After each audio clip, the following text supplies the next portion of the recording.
I'm 86 years old. I've spent 60 of those years as a wife. When people see my husband and me at the grocery store, two old people holding hands, they smile. They whisper to their friends, "Look at them, 60 years. They actually found the one." They see a badge of honor. But when I look at this ring on the table, I don't feel pride. I feel a quiet, heavy exhaustion. I look at my hands and I realize they've spent 6 decades building a world for someone else to live in. I became so expert at anticipating his needs, his moods, and his dreams that I eventually became a stranger to my own. You see, we are taught that finding the one is the finish line. We're told that if we just find that one person, we'll be complete. But after 60 years, I've realized a hard truth that most people are too afraid to say out loud. The idea of the one is a beautiful lie. It's a lie that tells you that your identity is something you share rather than something you own. It convinces you that it's romantic to go missing in your own home. I want to be very clear. I don't regret the man I married. I regret the woman I had to quiet so the marriage could stay loud. Whether you're 45 and feeling that first itch of resentment, or 75 and wondering where the girl you used to be went, listen closely. I'm going to show you why happily ever after is often the place where we go to hide from our own magic. And more importantly, I'm going to tell you why it's never too late to stop being half of a couple and start being the whole of yourself. I wasn't always Eleanor the wife. In 1958, I was 20 years old. I lived in a world that was just starting to crack open. I had a scholarship to study architecture, which was quite a scandal for a girl back then. I didn't see buildings as just wood and stone. I saw them as stories. I was sharp, I was ambitious, and I was entirely whole. If you're in your 40s or 50s right now, you might remember that feeling, that spark of being invincible. You had a name, a voice, and a vision that belonged only to you. For me, that vision was blueprint paper and the smell of graphite. I was a girl made of magic and mathematics. But back then, we were given a very specific set of instructions. You were told that your own dreams were just a waiting room for the real event, marriage. You were taught that being a woman meant being the soil so that someone else could be the tree. I remember the day I met him. He was brilliant, he was kind, and he saw a future for us. But looking back, I realized he didn't see the architect. He saw the support.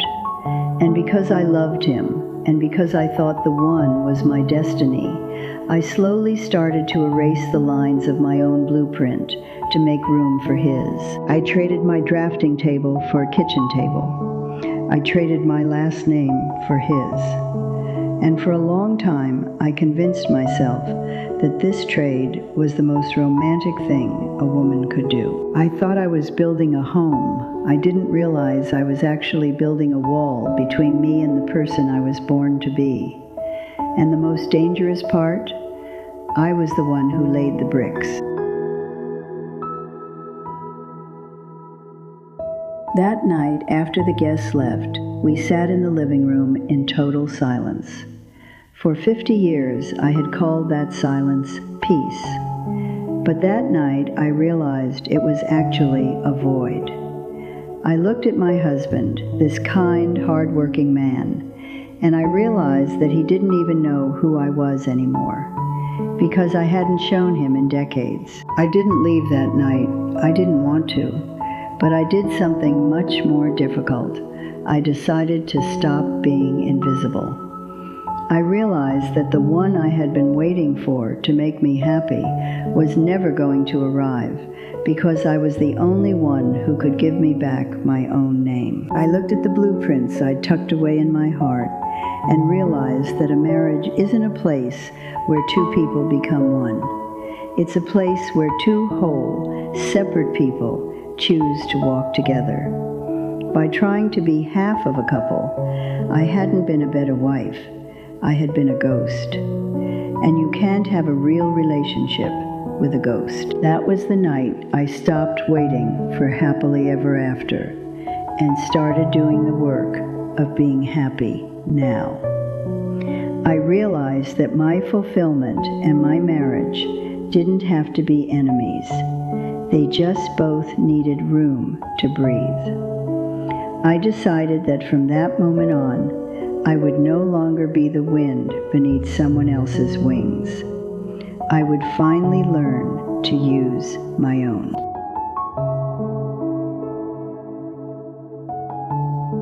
I sat in that living room for a long time, looking at my husband.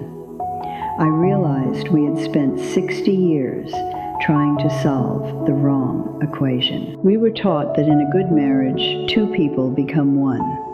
But here is the hard truth I've learned at 86. When two people become one, you're left with two half people. Here is the secret math of a love that actually lets you breathe. Number one, beware the identity tax. We think it's romantic to give up our hobbies, our friends, and our dreams for the sake of the relationship. We call it sacrifice. But in reality, it's a tax you pay every single day. If you're 45 or 55, look at your schedule. How much of it belongs to you? And how much of it is just you performing a role for your partner? I have a friend, Clara. She loved to dance. When she got married, her husband didn't like the crowds, so she stopped. 30 years later, she's forgotten how to move her feet. She didn't lose her dance. She lost herself. A marriage shouldn't be a place where your magic goes to die. It should be the garden where it grows. If you stop being a whole person, you aren't a partner. You're a shadow. And nobody wants to be married to a shadow. Number two, resentment is a silent architect. The most dangerous thing in a marriage isn't the big fights. It's the things you don't say because you don't want to cause trouble. I spent decades keeping the peace. I didn't tell my husband I missed my blueprints. I didn't tell him I felt invisible. I thought I was being a good wife, but all I was doing was building a wall of resentment, brick by quiet brick. Let me ask you something. What are you keeping inside right now just to keep the house quiet? True connection requires the courage to be seen. If you don't tell your partner who you really are, you're denying them the chance to love the real you. You're giving them a version of yourself that's safe, but it's also hollow. Number three, fulfillment is a shared asset. Most people think that if they pursue their own joy, they are taking something away from their marriage. They feel guilty for wanting more. But here is what I discovered after my quiet scream on our anniversary. When I started drawing again, when I brought that architect back into the room, my marriage actually got better. I had more to talk about. I had a light in my eyes that he hadn't seen in years. My husband didn't need a servant.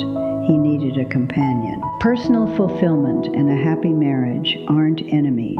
They are partners. When you fill your own cup, you have so much more to pour into the relationship. You aren't taking time away from him. You're bringing a better you back to him. Number four, love the person, not the role. This is the hardest lesson of all. After 60 years, I realized I had been in love with the idea of being a wife, and he was in love with the idea of being a husband. We were both just playing parts in a play someone else wrote. We forgot to look at each other as stardust, as these temporary, magical human beings who are only here for a moment. If you're sitting across from your partner tonight, try this. Forget for a second that they are your husband or wife. Look at them as a person who has their own fears, their own hidden dreams, and their own 5 years of true life left. When you stop consuming each other's roles and start connecting with each other's souls, that's when the math finally starts to make sense. It took me 80 years to realize that a wedding ring isn't a pair of handcuffs. It's a circle, and a circle needs a center. That center has to be you.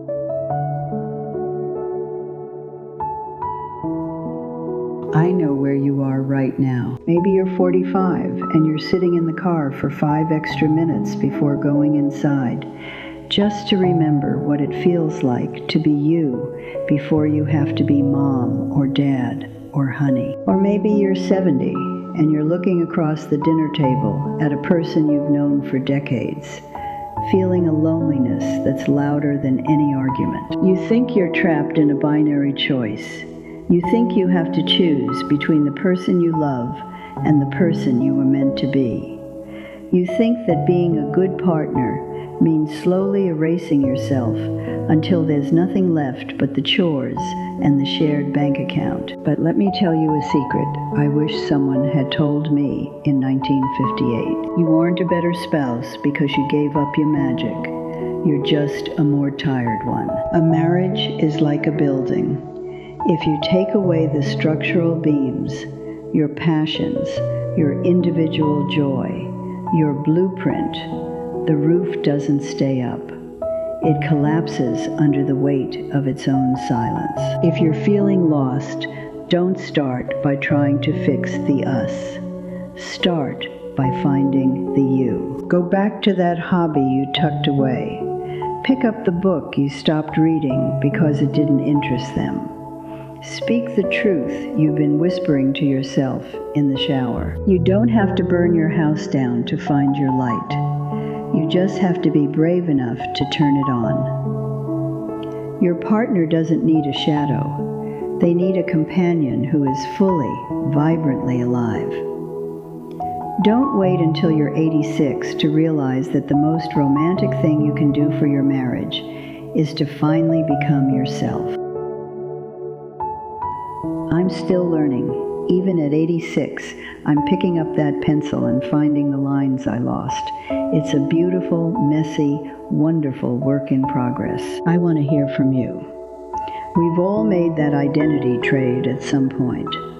What is the one thing, the one dream or part of yourself that you've been keeping in the attic to keep your marriage quiet? Leave a comment. Tell me what you're bringing back into the light today. Let's stop being half of a couple and start being whole human beings together. I'm Eleanor, and thank you for walking a few steps of your road with me. I'll see you in the next one.